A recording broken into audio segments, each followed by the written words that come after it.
Je ne sais pas s'il y a des pressions qui ont été faites de part et d'autre ou pas. Mais justement, est-ce qu'on peut aussi remettre en cause travail peut-être de gens assermentés? Non, foofu tamit la question se pose. mën nañu ko remettre en cause. Parce que dañ fi gis ay travaux yu ñu remettre en cause ñu def contre-expertise mu wax le contraire de ce qui avait été déjà dit. Très bien. Donc moo tax ma ne yoon tey maye woon na. ñu wutaat d'autres experts ñu def contre-expertise xool ndax si réellement la thèse de la pendaison est une thèse avérée ou pas. Ça a le mérite d'être clair en tout cas sëñ Saliou peut-être ma ñëw ci Cheikh Omar ñu duggee foofu mu di sëñ Saliou mu ngi ko doon wax tout à dafa am ay yenn événement yoo xamante ne peut-être dina permettre nit ñi xool jàngat est-ce que du tey looloo tax pour dugg ci rassemblement wu M2D looloo tax peut-être ñu accepter valider wala encadrer ce rassemblement. Bon, peut-être tu as trouvé la transition juste pour dugg ci MDD. Mais li ma bëggoon wax rek mooy jusque là ñun ñu fi nekk ñëpp c'est des hypothèses et des interrogations. Mais ensuite bu fekkee ni cas hypothèse suicide am na aussi est-ce que jotul ñu interroger wu sur l'état psychologique et même psychique de ces personnes parce que nit est-ce que nekkul cas désespéré yooyu yëpp tamit ça mérite des interrogations ak l'insertion sociale et pourquoi am na ñoo xam ne nekk ci biir kaso bi sax moo leen gënal nekk ci biti yooyu yëpp mu nekk difficulté bi nga xamante ni nekk na ci sunu kaso yi ban politique carcérale lañ am vis-à-vis des Sénégalais et je crois que c'est pas parce que denc nañ ko suul rek que war nañ suul loolu mais au contraire war nañ sulli mbóot yi nga xam ni moom moo nekk ci diggante police bi ak sénégalais yi ba ñu leeral ba ñu gindi nit ñi ba bu ëllëgee lu mel ni bañ a am bu fekkee police am na ci responsabilité ñu situer responsabilité bu sanction amee ñu sanctionné bu dee amu ci responsabilité ñu leeral opinion maintenant concernant manifestation yi moi je crois que comme li may wax rek politique rapport de force la des rapports de force politique et acteur politique bu nekk da ngay ñëw natt sa bopp et je crois que événement yi amoon mois de mars ku waxoon nguur gi événement yi mel noonu dina am yaakaaru ko woon te souvent liy fatt sa bët doo ko gis il a fallu ay événement am mu créer benn déclic alors jusque là pour man le président il a apporté des réponses politiques à des problèmes souvent sociaux réponse politique bi mooy tey maa ngi dégg par exemple ñu ne avance tabaski 50 000 la woon def na ko 100 000 pour les fonctionnaires dindi na couvre-feu indi na ay financement pour ay jeunes et cetera donc mu ngi déroulé au même moment entamé na ay tournées donc moom mu ngi ci ay perspectives donc boo doon xool rapport de force politique bi njëkkoon am ici l'opposition avait pris nu mu tudd opposition bi moo jekk woon avait pris le dessus ak stratégie am moom mu delluwaat ginnaaw defaru donc tey suñu toogee opposition bi ils ont besoin de cadre d'expression de cadre unitaire pour mener ay combat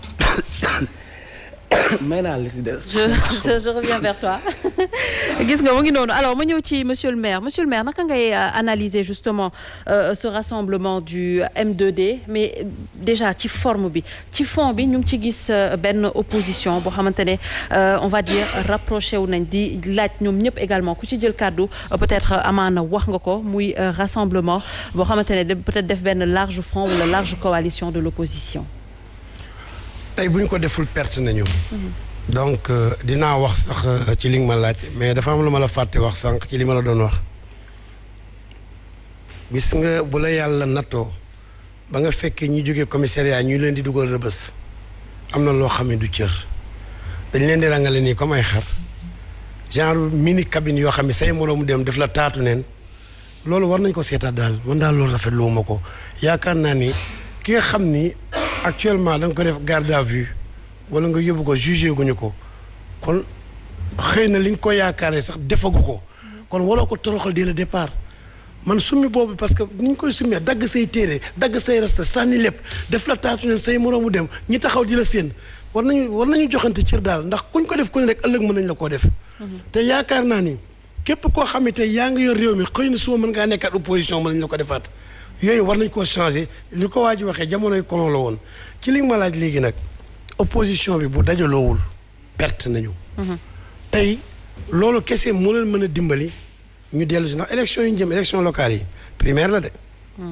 tey boo gañee le maximum de communes am na ci yoo xam ne taxul may wax parce que xam nga dañoo jël lu leen neex la ñu def ay communautés rurales yoo xam ni amul benn ressource nga la jëlee 18 villages def ko benn commune seen bu ñu wutee bay bëgg a dee du ñu am sax lu ñu fayee salaire lañ ci la ca commune ba matul sax 20 agents xam nga yooyu du commune dañuy taf yëngal ba am 500 et quelques communes mais li tax ñu naan commune dëgg parce que su ma déggee président dool na ci fonds de dotation yi nangami milliards mais quand même kër gu am fukki nit nga leen di jox ñu lekk boo defee téeméer nit foog nga dool dépense bi.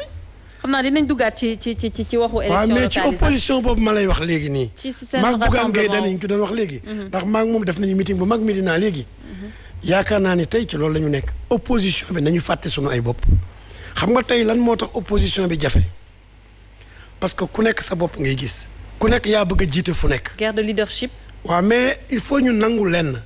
am na foo xam ne nii bu dee ñi nga àndal kenn ki moo la fa ëpp doole bàyyi ko mu jiitu am na foo xam ne yaa ko fa ëpp doole man pour lii régler problème bi man pour man opposition bi dañoo war a daje képp koo xam ne ca la bokk ci opposition bi nekkoon fa maire kenn bañ a xëccoog moom ñu bàyyi ko fa. li nga xam ni pouvoir bi moo ko yoroon ñu seet ka fa gën a jekk ñu dajaloo fex ko nangu ko ci moom. te loolu moo jaadu. d'accord rassemblement M2D Omar Faye ban analyse ak ban lecture nga ci. waaw xam nga j'ai suivi ce qui s'est passé aujourd'hui ñu ne dafa am objectif. Objectif bi c'était de demander la libération. des détenus. Je pense que tout en grande partie am na détenus yu ñu xamante ne génne woon nañu leen. mu am d'autres détenus qui sont là. ñu nekk à Diourbel. ñu ne dañuy demander à ce qu'on les libère mais man pour man du loolu moo doon objectif bi. lan moo doon nekk objectif. pour man c'était de revoir est-ce que réellement ce qu'on a fait au mois de mars dinañ ko mën a amaat man loolu laa gis. ci ban sens. oui pour cette mobilisation. est-ce que on a aujourd'hui ce qui s'était passé au mois de mars est-ce que réellement lan la. mais ñoom du mobilisation bi moo leen taxoon jóg dafa ndànk waay bàyyi ma mais non est-ce que nekkuñu di tromper d'objectif Omar. kon bu doon loolu la dañuy ñëw taxaw rek naan libérer ces gens ñu dem dama ne il faudrait pas qu'il y ait pas une unité de façade. On ne peut pas mener des combats en deux fronts. Il y a deux fronts dans ce pays. Il y a le front de la résistance et il y a M2D. Alors qu'on a un objectif avec un objectif bien déterminé où on demande à ce qu'il y ait l'unité métallurgique de toute l'opposition pour xeex ay objectifs ay mbir yu leer. mais tey koo gis M2D fële bu subaa nga gis Front National fële bu ginnaaw subaa nga gis beneen société fële mais loolu nga yaakaar ne dina mën a tax li ñu bëgg comme ak ñu am ko on l'aura pas. On ne peut pas combattre ce pouvoir-là ku nekk dem d'une manière dispersée. Il faut que ça s'organise. La mobilisation. Mais ñoom c'est ce qu'ils tentent de faire. La mobilisation, ouais, non, ça c'est pas ce qu'ils tentent de faire. Mais si. Ce qui s'est passé aujourd'hui, c'est entre M2D et Sonko. C'est pas l'opposition d'une manière générale. Les partis n'étaient pas là. Il y avait que quelques mouvements qui étaient là, qui ont organisé cette manifestation-là. Mais ñoom war nañu mën a préparer wu. Essayer de retrouver wu. toog xool qu'est-ce qu'il faut lui de faire pour. non kan lan moo fa am. ku juum ku dof ku nekk. waaw xam ne amoon mois de mars. du affaire parti politique. askan bi génn. ku nekk ak la ko naqari. waaw mais loolu nag la leen naqari noonu. loolu lañ bëgg nag à ce que bu ñu taxawee ñu gisaat ko parce que ça mooy objectif bi à chaque fois la ñu naqari loolu la ñu ñëwoo taxaw te loolu pour ñu wax ko il faut que toute l'opposition se retrouve pour mener des combats c'est pas des histoires de candidature ou quoi que ce soit. mais au moins pour aller vers des acquis pour les élections à venir parce que ñoom ñëpp gis nañu élections yi nu mu demee tout ce qui se passe. mais on peut pas aller de cette manière. oui mais peut-être Omar Faye ñoom bëgguñu woon dugg carrément ci loolu yow li ngay wax ak ñoom peut-être lu ñu wax ça fait deux ce qui les intéresse aujourd'hui c'est la libération justement de personnes. est-ce que le contenu aujourd'hui de leur communication tourne uniquement sur libérer ces gens-là. oui mais bien sûr non mais évidemment que suñu demee ba rencontrer wu waxu libération. dinañ ci toftal Omar Faye mais laisse-moi terminer. dinañ ci toftal leneen loo xamante ne peut-être moo di politique. mooy ñan ñoo si rencontré wu. ñan ñoo fa nekkoon. d'abord ñi lay wax dañuy nekk M2D yëpp ñu ngi ci front bi. kii mi ngi ci front bi. Bamba le front de résistance. waaw mais waxuma même bu doxee front la. waaw mais Sonko il est dans ce front. waaw mais d'accord mais il est dans ce front. c'est deux dox na doxul mais dox na actif na inactif na en tout cas ils sont dans le front. mais c'est deux combats différents. Non mais moi je suis pas dans le front. mais votre coalition est dans le front. Oui, mais moi, que le front soit actif ou que ça soit inactif, on est dans une logique d'unité de l'opposition. Il faudrait que maintenant que tout le monde se retrouve. ay ku dox ak ku doxul. fii kenn doxagu. dañuy jéem. nga baal ma il faut que toute l'opposition soit réunie. il faut que opposition ba may cadre. tegoon nañ aar lu ñu bokk société civile opposition. ñu amaat ay objectifs mais est-ce que su fekkee ni l'opposition elle-même elle n'est pas capable de s'unir est-ce que comme li Bamba wax. elle va périr. su fekkee opposition bi dañu am problème mu égo ku nekk am sa problème calcul ku nekk jiital sa bopp. mais loolu laa la wax ku nekk bu Bamba amee combat ba xaaral su Bamba amee combat wala waa Khalifa Sall am combat waa Karim Wade dem taxaw ne ñun duñ leen combat bu waa Sonko amee combat ñii ne duñ ci dem est-ce que ñoom bu ñuy def loolu ça ne joue pas en faveur du régime. moo tax ma ne la aujourd'hui l'objectif. solidarité boobu dafay des aussi. ma ne l'objectif xam nga aussi Serigne Saliou ñun on a participé à des combats. Dans ce pays où il y avait toute l'opposition, toute la classe politique, tous les mouvements citoyens, toute la société civile retrouvée pour avoir des acquis. Ces acquis, nous l'avons eu. On ne peut pas aller dans ces conditions-là. Ni jaar fii ni jaar fële. ñu yaakaar ne li ñu bëgg dinañ ko am. D'accord. loolu mënul nekk. pour que nit ñi mën ko am il faut qu'ils acceptent nit ñi retrouver wu même bu fekkee dafa am ku jiitu. ñeneen ñi topp ci ginnaaw du tere tey boo demoon tey élection wala nga am loo bëgg def nga def ko fi. d'accord xam naa dinañ xaar. xam naa li ne question bi mu posé mais jàppal ni lu jafe am na fii ci Sénégal dama lay jox jurisprudence su Ablaye Wade bi mu bëggee def 3e mandat fu ne daje nañ fa hôtel Ndiambour ak Moustapha Niass dem seeti kër Tanor jógee fa dem kër Moustapha Niass ñu naan unité opposition ñooy ànd fan la mujj. loolu candidature. non mais fa lañ toll dama la. marche yi ñoo daan àndandoo. avec des calculs bien sûr. non mais même s'il y a des calculs non mais c'est-à-dire les calculs pour des candidats ça c'est autre chose mais les acquis démocratiques. D'accord. Pour avoir des acquis ñu ne léegi nous voulons que les jeunes puissent s'inscrire nous voulons que maintenant que le code soit revu tel beaucoup de choses mais loolu on peut pas le faire d'une manière dispersée. Maintenant cela n'a rien à voir avec les candidatures. On va attendre le 23 juin peut-être pour en reparler parce que ñu ngi demal encore ci beneen mobilisation peut-être boobu dina nekk. exclusivement pour ça li may fàttali Omar. gis nga bi ñu demee ba bokk benn combat. dañoo dem ba ci digg ba ñu ne léegi dañ dem Ablaye Wade nee na kenn dugg place de l'indépendance arrêté Ousmane Ngom. Macky Sall fi la ñu bàyyi dem ci àll bi. du benn la ba tey lépp il a participé à des combats parce que def nañ ay marches fii. non bi gars yi toogee non attends les candidatures étaient déclarées gars yi dem élection ñële toog moom mu ne damay dem campagne. Il était considéré même comme la taupe de Wade en son temps. C'est parce que les gens ont accepté d'être à Dakar. dinañ ci ñëwaat on déplace le débat peut-être sëñ Saliou revenir un peu sur cette manifestation wala ce rassemblement du mouvement M2D naka nga ko jàngatee parce que gis nañ tamit lu ñu ci mënti wax ay libération jot na ci am ba ci kilifa sax peut-être bokku ci entre guillemets mais gis nañ ne que am na liberté provisoire est-ce que ça veut dire que liñ ci doon xaar ñoom ci seen rassemblement boobu entre parenthèses xaw nañ ci am luñ ci am. Je peux dire à 90% am nañ ko dans la mesure où avant que rassemblement bi jeex déjà il y a 2 détenus à Diourbel qui ont été libérés. Kilifeu aussi il a obtenu une liberté provisoire. Donc mën nañu wax ne ñoom li nga xam ne moo dox nekkoon seen objectif principal muy la libération des otages politiques. Déjà commencé nañ ci am saafara mais pour wax tout simplement à l'endroit de Omar que en réalité politique stratégie la. su fekkente ne ñoom tey dañuy waxoon ne. dañuy ñëw pour la libération des otages politiques et en même temps aussi peser wala seen force ou bien jàllale aussi un message politique mais c'est de bonne guerre. Parce que aussi il ne faut pas que xam nga politique aussi il faut nga ruser tuuti ñoom su fekkee ne seen mébét sax rencontre bi c'était tout simplement pour peser seen poids électoral aussi moi je dis que en réalité ils sont parvenus à atteindre au moins une bonne partie de leur objectif parce que gis nañ ne rassemblement bi tax ko na maintenant il faut éviter aussi de faire ay parallélisme avec ce qui s'est passé le 8 parce que le 8 objectif bi c'était autre chose le 8 les gens sont sortis spontanément même si fekkee ne am na appel aussi mais lii rassemblement politique la boo xam ne sont les leaders de l'opposition ak des organisations de la société civile ñoom ñoo woote pour wax d'abord sur des problèmes de liberté même su fekkee ne aussi il y a eu des messages politiques il est vrai que dégg nañ fa mais man sànq je l'ai dit dans une de nos émissions que li ñu war a def mooy M2D bi dañ ko war a reconceptualiser ba pare daal di réorienter maintenant son combat vers maintenant les élections parce que aussi il faut se dire que élections yi moom quoi qu'il en soit su fekkente ne y a pas un regroupement de l'opposition comme ça a été le cas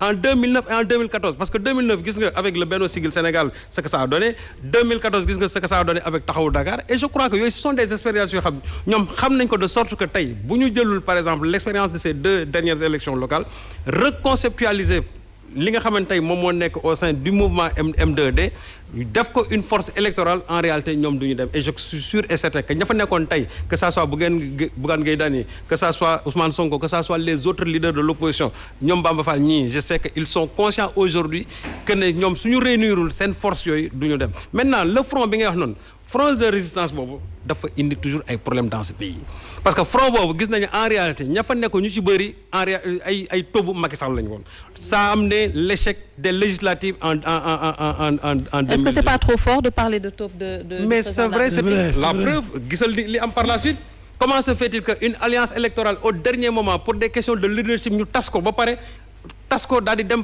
présenter beneen liste ça veut dire que non seulement ñooñu préparé woon na seen liste parce que c'est le même jour avant minuit que les gens là ils ont cassé non seulement la dynamique de Manko Taxawu Sénégal ba pare dem présenter seen beneen liste ñooñu tey ana ñu ils sont actuellement dans le gouvernement de Macky Sall donc à l'époque man je l'avais toujours dit et je l'ai soutenu je continue de le soutenir que ces gens là seen mëbët lan la woon casser la dynamique de Manko Taxawu Sénégal et ils l'ont réussi parce que bu fekkente ne ñoom desoon nañ ci biir Manko Taxawu Sénégal aujourd'hui mën naa wax ne député yi ni mu demee nii aujourd'hui à l'Assemblée nationale du ñu demee mais Macky Sall a bien réussi son coup te ña nga xamante ne ñoo ko defoon pour un oui pour un non aujourd'hui ils se sont retrouvés dans la coalition gouvernementale c'est la raison pour laquelle moi je dis une fois de plus que ñooñu c'était des tops de Macky Sall et je crois que l'histoire man de m'a donné raison léegi nag je crois que tey ñi nga xamee ne ñoo nekk M2D war nañ def attention ci bu baax parce que la stratégie aussi du président Macky Sall c'est toujours d'avoir des pions au sein même de l'opposition et je suis sûr et certain que même dans ce mouvement M2D il y a des gens yoo xamante ni ils vont participer tout simplement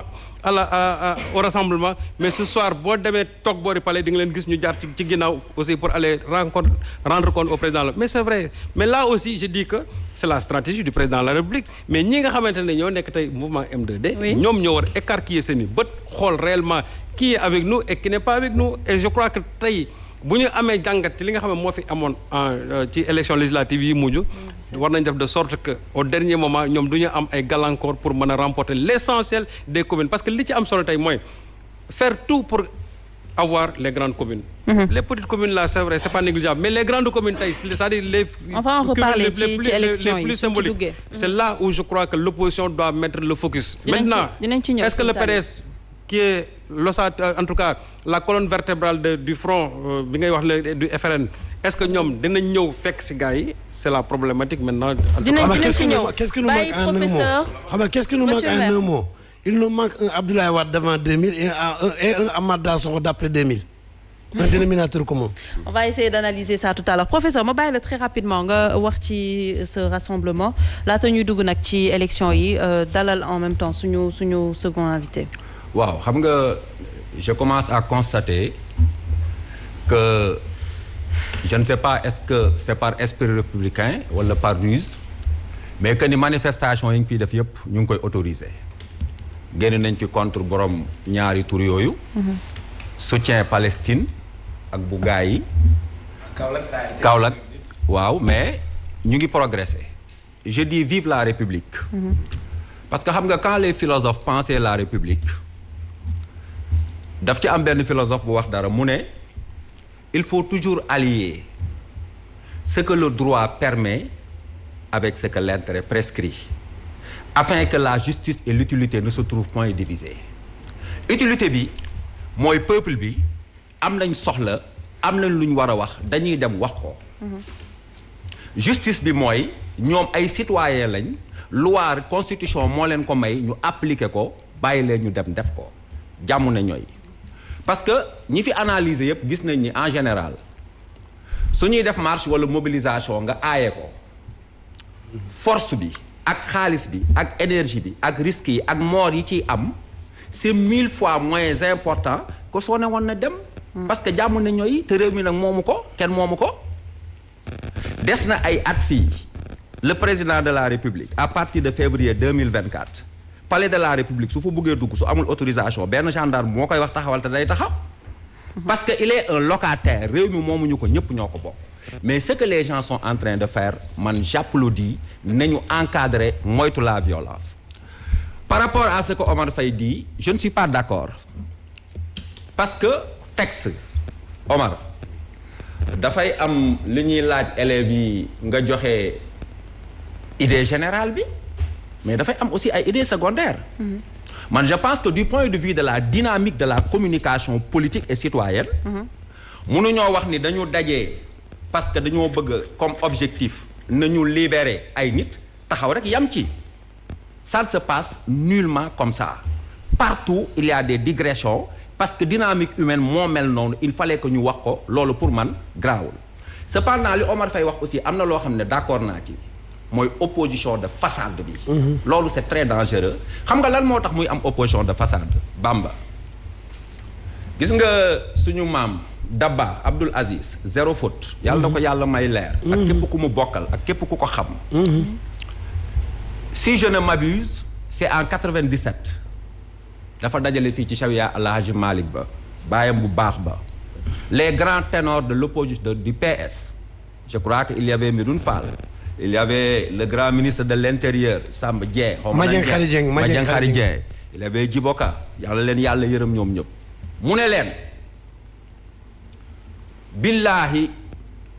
billaahi bu leen Sénégal gënaloon seen bopp ànd gënal leen seen bopp yàlla gënal leen seen bopp coono du am Sénégal division du am Sénégal.